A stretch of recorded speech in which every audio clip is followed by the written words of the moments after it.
Gustong lumahok ng ilang biktima ng war on drugs sa pre-trial proceedings ni dating Pangulong Rodrigo Duterte sa International Court.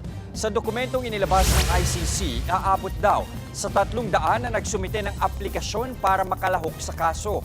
Lahat daw sila nakaranas ng pasakit na resulta ng mga krimeng ipinupukol sa dating Pangulo.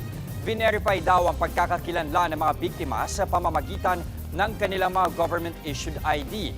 Kung papayagan ng korte, posible nilang makaharap si Duterte sa confirmation of charges hearing na nakatakda sa September 23. Naharap sa kasong crimes against humanity si Duterte. Mga kapatid, Jess De Los Santos po ang inyong kasangga sa paghahatid ng balita para sa may alam at may pakialam. Para sa tuloy-tuloy na makabuluhang balitaan, mag-follow at mag-subscribe na sa social media pages ng News 5.